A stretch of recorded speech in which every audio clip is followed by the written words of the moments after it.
ನಂಜನಗೂಡು ನಗರದ ತಾಲೂಕು ಕಚೇರಿ ಮುಂಭಾಗದಲ್ಲಿ ಜಮಾವಣೆಗೊಂಡ ಬರಹಗಾರರ ಸಂಘದ ಸದಸ್ಯರು ಸರ್ಕಾರದ ನೂತನ ನಿಯಮ ಖಂಡಿಸಿದರು. ಬಳಿಕ ಸಂಘದ ಅಧ್ಯಕ್ಷ ಪ್ರಕಾಶ್ ರಾಜೆ ಮಾತನಾಡಿ, ಕಾವೇರಿ ಒಂದು ತಂತ್ರಾಂಶದ ಮುಖಾಂತರ ಸರ್ಕಾರ ಕಂಪ್ಯೂಟರೀಕರಣ ಜಾರಿಗೆ ತಂದು ಉಂಟಾಗುತ್ತಿದ್ದ ಸಮಯದ ವಿಳಂಬವನ್ನ ತಪ್ಪಿಸುವಲ್ಲಿ ನೋಂದಣಿ ಮಾಡುತ್ತಿರುವುದು ಸ್ವಾಗತಾರ್ಹ ವಿಷಯ. ಈ ಸಂದರ್ಭದಲ್ಲಿ ಪತ್ರ ಬರಹಗಾರರು ನೋಂದಣಿಗೆ ಪತ್ರಗಳನ್ನು ತಯಾರಿಸಿ ಪಕ್ಷಕಾರರಿಂದ ರುಜು ಮಾಡಿಸಿ ನೋಂದಣಿಗೆ ಹಾಜರುಪಡಿಸಿ ಫೋಟೋ ಹೆಬ್ಬಟ್ಟು ಆಯಾ ದಿವಸವೇ ಪಕ್ಷಕಾರರಿಗೆ ಹಿಂತಿರುಗಿಸುತ್ತಿದ್ರ. ಆದ್ದರಿಂದ ಪತ್ರ ಬರಹಗಾರರಿಗೆ ಯಾವುದೇ ರೀತಿಯ ತೊಂದರೆ ಆಗಿರಲಿಲ್ಲ ಎಂದ್ರ.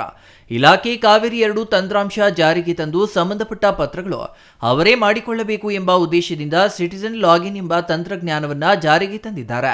ಆದರೆ ಈ ತಂತ್ರಾಂಶವನ್ನ ಸಾರ್ವಜನಿಕರು ಉಪಯೋಗಿಸದೆ ಡಿಟಿಪಿ ಸೆಂಟರ್, ಸೈಬರ್ ಸೆಂಟರ್ ಮತ್ತು ಕಂಪ್ಯೂಟರ್ ಸೆಂಟರ್ಗಳನ್ನು ಉಪಯೋಗ ಮಾಡಿಕೊಂಡು ಸಾರ್ವಜನಿಕರಿಗೆ ಮೋಸ ಮಾಡುತ್ತಿದ್ದಾರೆ.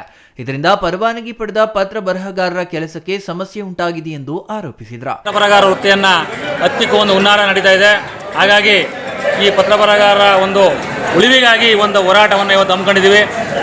ಈ ದಿನ ಸಾಂಕೇತಿಕವಾಗಿ ಒಂದು ಹೋರಾಟವನ್ನು ಮಾಡಿ ಒಂದು ತಹಸೀಲ್ದಾರ್ಗೆ ಮನವಿಯನ್ನು ಸಲ್ಲಿಸುವ ಮುಖಾಂತರ ಸರ್ಕಾರಕ್ಕೆ ಒಂದು ಎಚ್ಚರಿಕೆ ಮತ್ತು ಅವರನ್ನು ಒಂದು ಗಮನವನ್ನು ಸೆಳೆಯುವ ಪ್ರಯತ್ನ ಮಾಡ್ತಾ ಇದ್ದೀವಿ.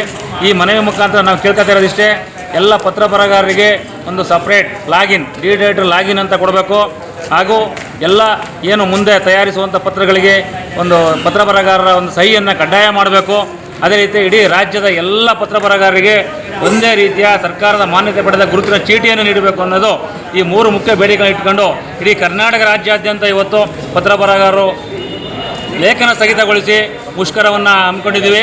ಸರ್ಕಾರ ತಂದಿರುವ ಫೇಸ್ಲೆಸ್ ಮತ್ತು ಪೇಪರ್ಲೆಸ್ ತಂತ್ರಾಂಶದಿಂದ ಬರಹಗಾರರ ವೃತ್ತಿ ಇರುವುದಿಲ್ಲ. 100 ವರ್ಷಗಳ ಇತಿಹಾಸ ಹೊಂದಿರುವ ಪತ್ರ ಬರಹಗಾರರು ರಾಜ್ಯದಾದ್ಯಂತ 16,000 ಜನರಿದ್ದು, ಇವರ ಜೊತೆಗೆ ಸಹಾಯಕಾರ ಮತ್ತು ಕಂಪ್ಯೂಟರ್ ಆಪರೇಟರ್ಗಳು ಸೇರಿ 1 ಲಕ್ಷ ಜನ ಇದ್ದಾರೆ. ಇವರ ಕುಟುಂಬಗಳು ಸೇರಿ 5 ಲಕ್ಷ ಜನ ಬೀದಿ ಪಾಲಾಗುತ್ತಿರುವ ಹಿನ್ನೆಲೆ ನೋಂದಣಿ ಮತ್ತು ಮುದ್ರಾಂಕ ಇಲಾಖೆಗೆ ಈಗಾಗಲೇ ಮನವಿ ಸಲ್ಲಿಸಿದರೂ ಸ್ಪಂದಿಸಿಲ್ಲ. ಪತ್ರ ಬರಹಗಾರರಿಗೆ ಪ್ರತ್ಯೇಕ ಲಾಗಿನ್, ಪತ್ರ ಬರಹಗಾರರ ಸಹಿ, ಅಧಿಕೃತ ಗುರುತಿನ ಚೀಟಿ ನೀಡುವಂತೆ ಆಗ್ರಹಿಸಿದ್ರ. ಬಳಿಕ ತಹಸೀಲ್ದಾರ್ಗೆ ಮನವಿ ಸಲ್ಲಿಸಿದ್ರ. Kumar, CTV news, Nanjangud.